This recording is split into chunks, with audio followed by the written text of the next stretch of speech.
Welcome back. The KwaZulu-Natal Education Department has been facing serious funding challenges and learners have been caught in the middle. On Wednesday, exams for grade 10 to 12 students finally got underway again after major disruptions. This follows strike action by education labor unions, including a work to rule campaign led by SATU, which brought many schools to a standstill and delayed crucial exams. In response, the provincial government has now allocated 900 million rand to help close the funding gap and get schools back on track. For more reaction on this, we are now joined by Sbahle Ntsentse, a member of the KwaZulu-Natal NEC for the Congress of South African Students. Sbahle, a very good morning to you. Thank you so much for making time for us this morning. Let's start off here. The commitment that was made by the Provincial Education Department is that by Wednesday, the grade 10 to 12 examinations will resume. What's your assessment? What have you seen? Good morning, everyone. Thank you for the opportunity.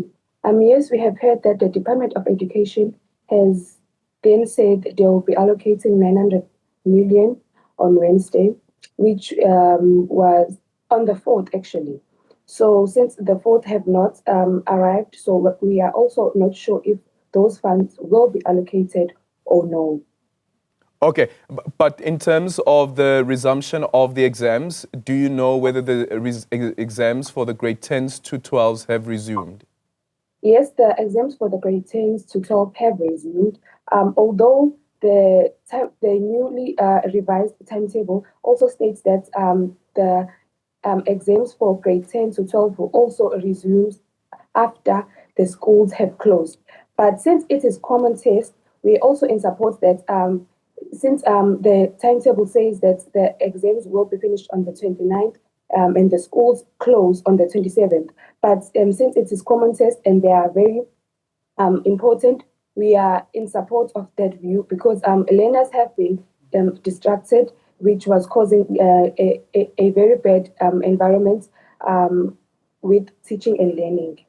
Yeah, so that means an additional 2 days for those exams to be written. But what do you know about the resources then? Because initially we were told by SATU that the reason that they have that protest action was because there were no resources available, including, for instance, printing exam papers. How are the schools able to print those exam papers now if the money is only going to come in July?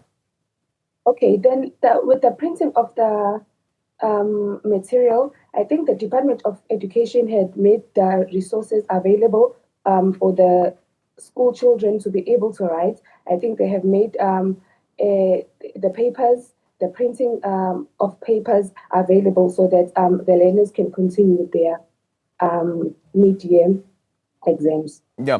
Do you know how many schools have been affected by this? Not the actual number, but many schools have been affected here in KwaZulu-Natal, mainly in the rurals and here in the townships. They have been affected by this.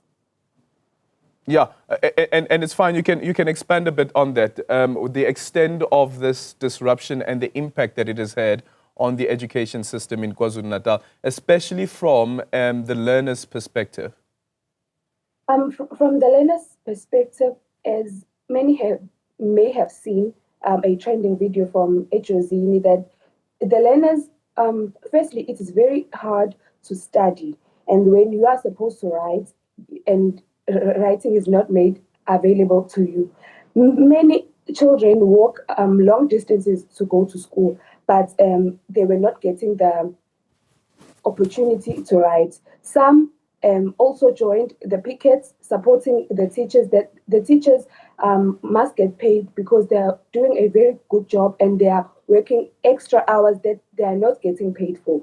So it's really distracted the teaching and learning, and it's really distracted the learners that were preparing for their mid-year exams. All right. And as COSAS, what would you like to see happen now, considering as the intervention that has been made, the extension of the timetable, a commitment that the money will be coming through in July, but what would you like to see going forward so that we don't end up at where you're currently at? As COSAS, mainly what we would want to see is accountability from the Department of Education.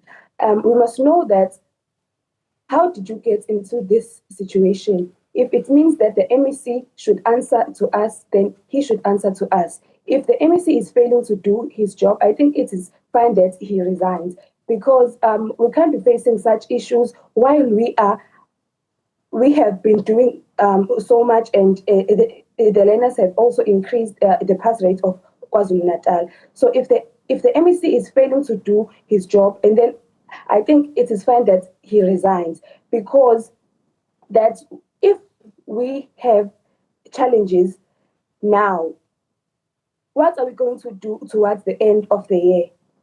What will our matric do to towards the end of the year? So our stance is we are in full support of SATU, that they should be receiving their monies, and also the Department of Education should make sure that they clear all the debts that the schools have made in order to make these common tests to continue.